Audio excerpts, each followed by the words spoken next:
I want to start with something that sounds completely obvious. Light travels, right? You turn on a lamp, and the light goes from the bulb, hits the wall, you see the wall. Simple. Light traveled. We've known this for centuries. But here's what I want to do today. I want to look at that word travels very carefully. Because when you actually sit down and ask, what is traveling? What's the thing that's moving? You find yourself in the middle of one of the most beautiful and bizarre stories in all of physics. And I find that the things that seem the most obvious are almost always the things worth examining the hardest. So let's start with what your intuition probably tells you. You probably picture light as something like a wave in water. You throw a stone in a pond, you get ripples. The ripples move outward. That's traveling. Something is moving. Now for water waves, the water itself is moving. Not all the way across the pond, but up and down. The wave is a pattern of disturbance moving through the medium. The medium is the water. The wave pattern travels, the water stays more or less where it is. So naturally, people in the 1800s said, well, light must be like that. It's a wave.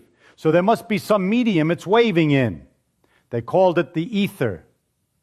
And this was a perfectly reasonable thing to think. Waves wave in something, right? So light waves must wave in something. And then came the experiment. Michelson and Millay, 1887. They built this beautiful instrument, an interferometer, where they could measure tiny differences in the speed of light in different directions. See, if there's an ether sitting there and the Earth is moving through it, then light going in the direction of Earth's motion should be a little slower than light going sideways to that motion, like rowing a boat upstream versus across a river. They measured this very carefully with the best instrument of its time, and they found nothing, no difference at all. That was the first shock. The ether wasn't there. Light wasn't waving in anything, it was waving in nothing. Now that alone should keep you up at night. What is oscillating if there's no medium? We'll come back to that. Then Maxwell had already given us the answer in a way, about 20 years earlier. Even though nobody fully appreciated what he was saying, Maxwell wrote down equations, 4 of them, the Maxwell equations. And from those equations he showed that electric fields and magnetic fields can sustain each other. A changing electric field creates a magnetic field, and a changing magnetic field creates an electric field. And these two fields chase each other through empty space. And they do it at a specific speed, the speed of light. He calculated it just from the constants of electricity and magnetism. And he got 300,000 kilometers per second, exactly the speed of light. And he wrote, essentially, it seems, we may conclude that light is an electromagnetic disturbance. Now this is already strange. What's oscillating is not matter. What's oscillating is the field. An electric field and a magnetic field oscillating perpendicular to each other, perpendicular to the direction of travel, chasing each other through space at 300,000 kilometers per second. Nothing material is moving forward. The disturbance is moving forward. The field values are changing. No substance is being carried along. But then, and here it gets really interesting, Einstein comes along in 1905, and he says something that at first sounds like a cleanup job, but is actually a revolution. He says the speed of light is the same for all observers, no matter how fast they're moving. You can be standing still, I can be on a rocket going half the speed of light. We both measure a beam of light going exactly, 299,792,458 meters per second. No difference. None. This is not intuitive. If I throw a baseball at 90 miles per hour and you're driving toward me at 60 miles per hour, you measure the ball coming at 150 miles per hour. That's just addition. That's Galileo. That's how normal things work. But light does not do that. You can be running toward a beam of light and it still comes at you at exactly the same speed, always, under all circumstances. And what this means, and Einstein saw this, is that space and time are not separate, independent things the way we thought. They are linked. They are parts of one thing, space-time. And when you start moving, space and time trade into each other. in a way that keeps the speed of light constant for everyone. Time slows down for moving observers. Lengths contract. This isn't science fiction. It's measured every day in particle accelerators. The moon, created in the upper atmosphere, should decay before they reach the ground. They don't make it by classical calculation, but they do reach the ground because time runs slow for them. We measure it. Now, from the point of view of the photon itself, this gets wild. From the photon's own reference frame, if you could ride along with a photon, which you can't, but just as a thought experiment, time does not pass at all. The photon leaves the sun, travels 93 million miles to Earth, takes 8 minutes by our clocks, and for the photon, those 8 minutes are 0. It is emitted and absorbed instantaneously. The distance it travels from its own perspective is 0. It doesn't experience travel at all. It doesn't experience anything. It blinks out of one place and into another with no time in between. I find that extraordinary. We say the light traveled, but from light's perspective, there was no journey. Now, here's where I have to tell you something important about what I said, and what I always say, and what every honest physicist has to say. When I described the photon's perspective, I was being sloppy because the word perspective implies an observer, and a photon has no mass. And special relativity breaks down when you try to transform to the reference frame of something with no mass. You can't actually ride along with a photon. The math doesn't let you. So when I say from the photon's perspective, I'm extrapolating something that the mathematics hints at but doesn't fully allow. That's an important distinction. Physics is about what the equations say, not about the stories we tell about the equations. The stories are useful, but they're not the same as the physics. Okay, so we've established light is an electromagnetic wave. It travels through empty space with nothing material moving, and it travels at a speed that is constant for all observers. And in its own frame, if we loosely use that term, no time passes. But now I want to get into the part that I find the most beautiful and the most disturbing, which is what quantum mechanics says about all this. By the early 20th century, something was bothering people. Specifically, it was the photoelectric effect. You shine light on a metal surface and electrons come flying out. Fine. But here's the thing. The energy of the electrons that come out does not depend on the brightness of the light. It depends on the frequency, the color of the light. Bright red light ejects no electrons at all. Dim blue light ejects electrons just fine. A wave picture cannot explain this. If light is a wave, then brighter light means more energy, and you'd expect brighter light to kick out electrons harder.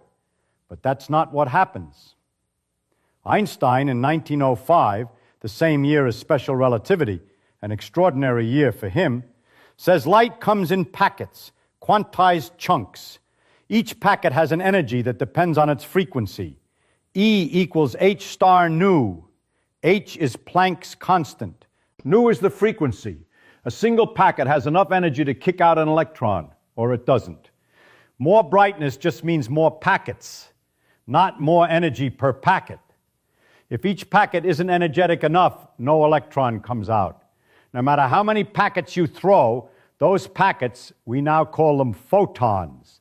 And this is where the story gets genuinely strange, because now light is not just a wave, it's also particles, discrete lumps. You can detect them one at a time. A very dim light source fires photons one at a time. And if you have a sensitive enough detector, you hear click, click, click. Individual events, individual lumps of energy arriving, not a continuous flow. Clicks. But here's the disturbing thing. If you take those individual photons one at a time and you shine them through two slits, you know the famous double-slit experiment?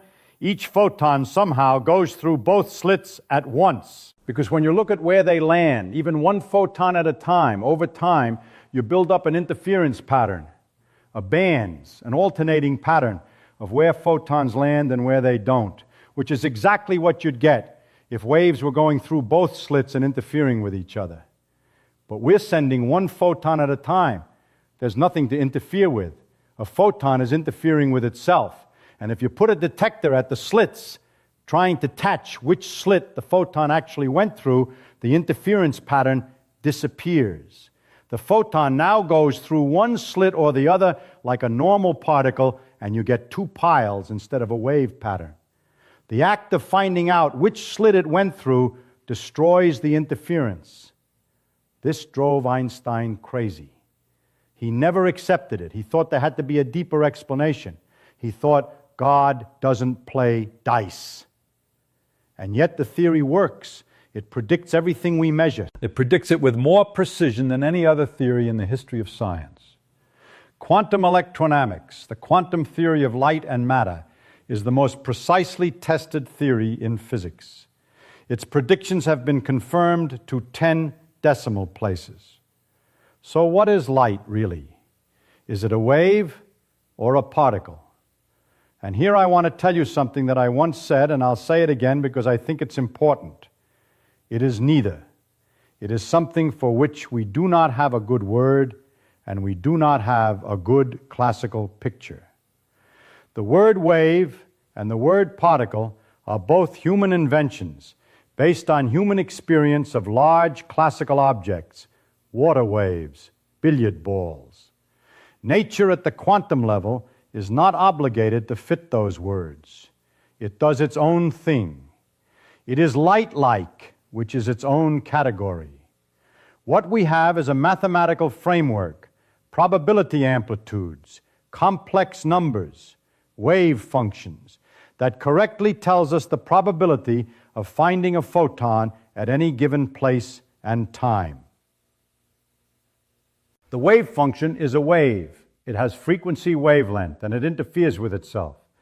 But when we actually detect a photon, we detect it at a definite location as a particle. Where the wave function has large amplitude, we're more likely to find it. Where the wave function has small amplitude, we're less likely. And when we detect it, when someone looks, when a detector clicks, the wave function collapses to that point. Now, I need to tell you something about this picture that I find the most mind-bending of all. In my lectures on quantum electrodynamics, I described how a photon gets from point A to point B. And the honest picture, the quantum mechanically correct picture, is this. The photon doesn't just go in a straight line. It goes along every possible path, every single possible path from A to B, simultaneously, through completely wrong paths, curved paths, zigzag paths, paths that go out to Jupiter and come back. All of them. Each path contributes a little arrow, an amplitude. And you add up all the arrows. Most of them cancel each other out because nearby paths point in random directions and they average to zero. But the paths near the classical straight line path, near the path of minimum time, those don't cancel. Those arrows happen to all point roughly in the same direction. So they add up to give a big total contribution. And the result is that the photon overwhelmingly behaves as if it went in a straight line, because that's where all the contributions add together without canceling. This is called the path integral formulation, and it tells you something profound. The classical picture, light goes in straight lines, isn't a rule that light follows. It's the emergent result of quantum mechanics, where all the wild quantum paths cancel and only the classical path survives. The law of reflection, the law of refraction, the straight line propagation of light, all of it comes out of this. Light going in a straight line is not a fundamental law. It's what happens when you add up all the arrows. Now let me bring this all together because I want to be honest with you about what we know. And what we don't know, we know that something propagates from a source to a detector. We know it goes at a fixed speed, a cc, in a vacuum, for all observers. We know that what propagates has wave properties. It has a frequency, a wavelength. It interferes with itself. We know it has particle properties. It arrives in discrete lumps, clicks in a detector, carries a definite energy equal to h times its frequency. We know that a photon has zero mass, and because of that, it can only travel at the speed of light, never slower, never faster, in vacuum. We know that from a relativistic point of view, the photon's proper time is 0. It doesn't age. It doesn't experience duration. What we do not know, what I will not pretend to tell you, is what is really happening in between emission and detection. What is the photon doing when nobody's looking? Is the wave real? Is the particle real? Is there a trajectory at all? These questions, and I want to be clear about this, these questions may not be meaningful. They may not have answers, because the answers we get depend on how we ask the question, on what apparatus we set up. Nature is not secretly doing one thing and hiding it from us. The question, which slit did it really go through, may simply not have an answer when we don't look. That's not a failure of our knowledge. That may be a feature of reality itself. And this is what I mean when I say that nobody understands quantum mechanics. Not because the equations are confusing, and they're not really, but because the equations don't give you a story, they give you a calculation. You put in your question, you get out your probability, and the probabilities are right. But if you ask what's happening in between, you don't get an answer. You get philosophy. And I'm always suspicious of philosophy where physics should be. So here's the reality check that I wanted to give you. Light travels? Yes. 300,000 kilometers per second? Yes. Is it a wave? Yes. Is it particles? Yes. Is something physical moving? Well, the field values change. The electric and magnetic fields oscillate, but no material substance is transported. Is time passing during the journey? Not from the photon's reference frame, which we can't quite take properly. But in the limit, no time passes. Does the photon take a straight line in the sense that adds up correctly in quantum mechanics? Yes, but only because all the other paths cancel out. And what is light? It is a quantum of the electromagnetic field. A photon, something that is wave-like and particle-like and neither, that travels without a medium, that goes at the only speed it's allowed to go, that takes all paths simultaneously and mostly cancels itself out, and that arrives as a click. That's what traveling looks like when nature does it. And I think that's more interesting than the simple answer. Don't you?